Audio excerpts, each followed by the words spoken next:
अस्सलाम वालेकुम नाज़रीन, आपका होस्ट मिर्जा रमजान बेग हाजिर खिदमत है। लाहौर शहर में कत्लों की वारदातों में तेजी आ गई है। गुज़श्ता 2 माह के दौरान 59 अफराद को मौत के घाट उतार दिया गया है।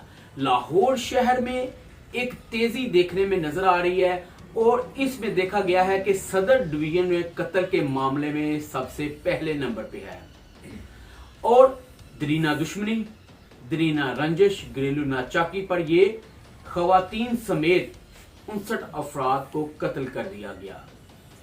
इनमें से बेशतर मुल्जमान को ताहाल पुलिस गिरफ्तार करने में कामयाब नहीं हो सकी। कत्ल बढ़ने की वजह क्या है और क्यों इतने ज्यादा कत्ल हो रहे हैं, इस हवाले से हम जानते हैं। Mirza Nasir Baig senior anchor person हमारे साथ मौजूद हैं, उनसे बात करते हैं। अस्सलाम वालेकुम मिर्जा साहब। वालेकुम अस्सलाम। मिर्जा साहब, आए रोज लाहौर शहर में कत्लों की वारदातों में काफी ज्यादा इजाफा देखने में नजर आ रहा है और हर बंदे के पास असला है, हर बंदे के पास छुरा है। ऐसे मिनट में एक बात होती है, कत्ल करके फरार हो जाते हैं और चलान भी बड़ी मुश्किल जमा होते हैं, मुल्जमान भी गिरफ्तार नहीं होते। तो कत्ल बढ़ने की वजह क्या है, इस पे रोशनी नजर डालें। मेरे ख्याल के मुताबिक कत्ल छोड़ के कोई भी जुर्म हो, जब तक किसी जुर्म की किसी मुजरम को मैक्सिमम सजा नहीं ना मिलती जी, उस वक्त तक वो जुर्म जो होता है वो कंट्रोल नहीं होता। देखें, हर जुर्म के लिए वैसे तो कानून बना हुआ है जी, लेकिन कितने कुछ जराइम ऐसे हैं कि कानून बनने के बाद वो जराइम जो है वो ख़त्म हो गए हैं। जब वो जराइम नहीं हो रहे, कानून बेशक हो गया यदि कि बन गया है, मगर जराइम तो फिर भी हो रहे हैं। बिल्कुल ऐसे ही। दूसरे लफ्जों में उसका मतलब यह है कि कानून पे अमल दरामद नहीं होता, यानी कि जुर्म की सजा नहीं मिलती मुजरम को, और सजा भी सख्त सजा मिलनी चाहिए। आपको पता है कि गुज़श्ता सालों में पाकिस्तान पे यूरोपियन यूनियन का या यूरोपीय ममालिक का बड़ा शदीद दबाव रहा है कि आप सजाए मौत ख़त्म करें। बिल्कुल ठीक। क्योंकि यूरोप में तो सजाए मौत नहीं है, अमेरिका में है लेकिन यूरोप में नहीं है। तो यूरोप वाले बड़ा दबाव डालते रहे हैं पाकिस्तान पे कि जी आप भी सजाए मौत ख़त्म करें।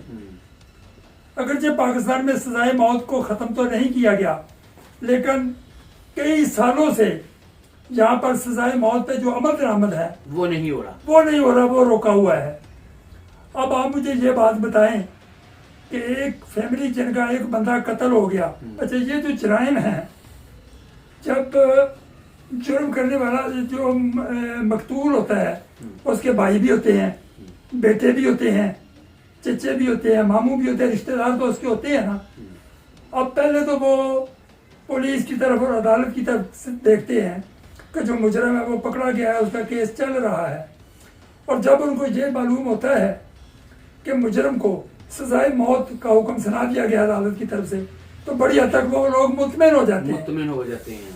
लेकिन जब सजाएं खत्म कर दें, जब मुजरम जो है उसकी अपील जो हाई कोर्ट से खारिज हो जाए, सुप्रीम कोर्ट से भी रिजेक्ट हो जाए, उसकी रहम की अपील सदर ममलकत से भी खारिज हो जाए, तो फिर भी जब उसको सजा नहीं मिलती मुजरम को, तो फिर आप खुद अंदाजा करें कि उसके जो वर्सा हैं उनके दिलों पर क्या बीतती है। फिर सीधी बात है कि उनके रिश्तेदार भी, मकतूल के वर्सा के रिश्तेदार और उनके अपने अजीज़ों का दोस्त बाप, वो भी उकसाते हैं कि तुम्हारा बाप कत्ल हो गया, तुम्हारा चचा कत्ल हो गया, मुजरम तो आराम से जेल में बैठा हुआ है।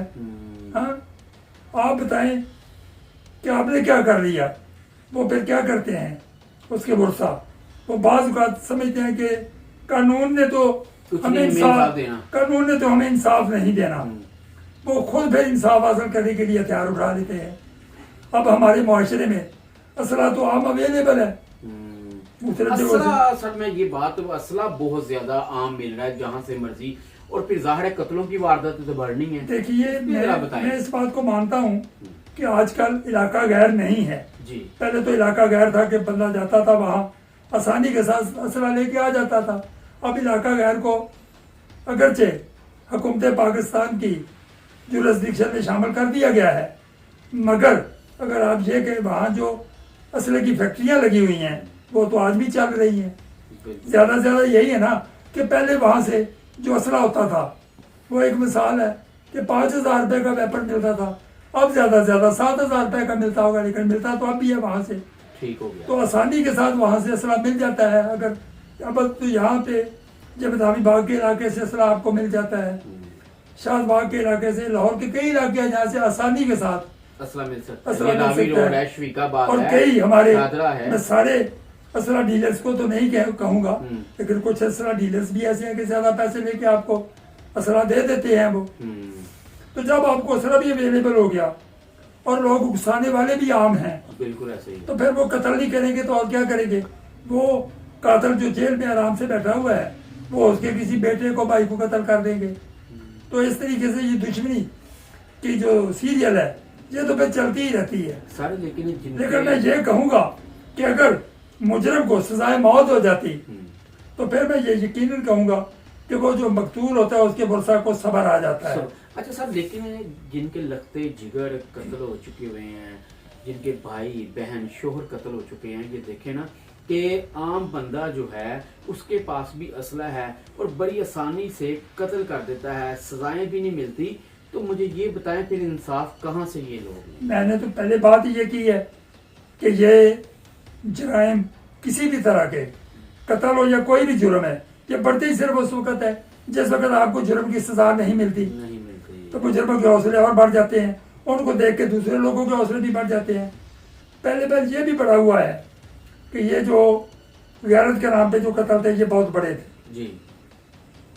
اس کا کیا تھا کہ مثلاً جی کسی شوہر نے بیوی کو قتل کر دیا ہے، باپ نے بیٹی کو قتل کر دیا ہے، بھائی نے بہن کو قتل کر دیا ہے. ایسے ہی ہے.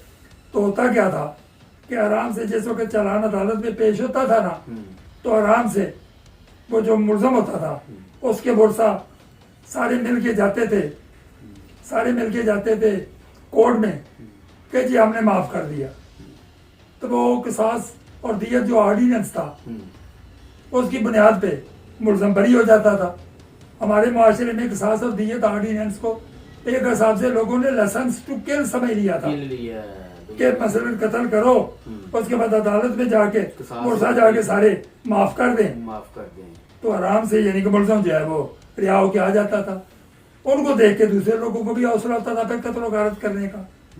تو اس وجہ سے اگر آپ چاہتے ہیں کہ یہ قتل و غارت بند ہو تو اس کے لیے یہ ضروری ہے کہ پہلے نمبر پہ کسی بھی سکم سے پاس جو چالان ہے، کسی بھی سکم سے پاک چالان جو ہے وہ عدالت میں پیش کیا جائے. پولیس صحیح طریقے سے کیس کو پرسو کرے. مجرم کو اگر سزا ہوتی ہے عدالت سے سزائے موت تو اس پر عمل درآمد ہو. آپ آج 1 مہینے کے اندر جیسے آپ نے بتایا کہ 59 قتل ہو گئے، 59 نہیں، آپ صرف 20-25 لوگوں کو سزائے موت دلوا دیں، پھانسی پہ لٹکا دیں، تو پھر دیکھیں کہ یہ قتل کی وارداتیں کتنی کم ہوتی ہیں. اسی طریقے سے آپ 2 نمبر قسم کا جو آپریشن ہے وہ نہ کریں نجائز اسلحے کے خلاف. صحیح طریقے کا آپریشن کریں اسلحے کے خلاف. نجائز اسلحہ پکڑیں، نجائز اسلحہ پکڑ کے ان ملزموں کو بھی عدالتوں سے سزائیں دلوائیں. تو پھر آپ دیکھیں یعنی کہ اپنے معاشرے کو آپ اسلحے سے، نجائز اسلحے سے پاک کریں.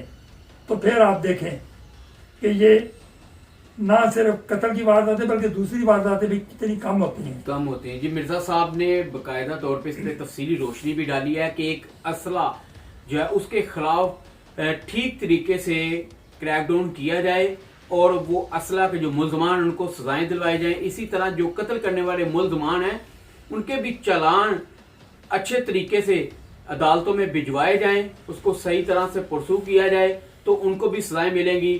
اور جو سزائیں موت کا جو کنسیپٹ ہے وہ بھی اس پہ بھی انہوں نے روشنی ڈالی کہ جب تک سزائیں نہیں ہوگی یہ قتلوں کی وارداتیں نہیں رکیں گی. آئی جی پنجاب کو چاہیے، دیگر اداروں کو چاہیے کہ اس کی طرف توجہ دیں تاکہ مقتولین کو انصاف مل سکے. اور باقاعدہ طور پر جن لوگوں کے قتل ہو جاتے ہیں ان کو صبر بھی تب بھی آتا ہے جب ان کے ملزم کو سزائے موت ہوتی ہے.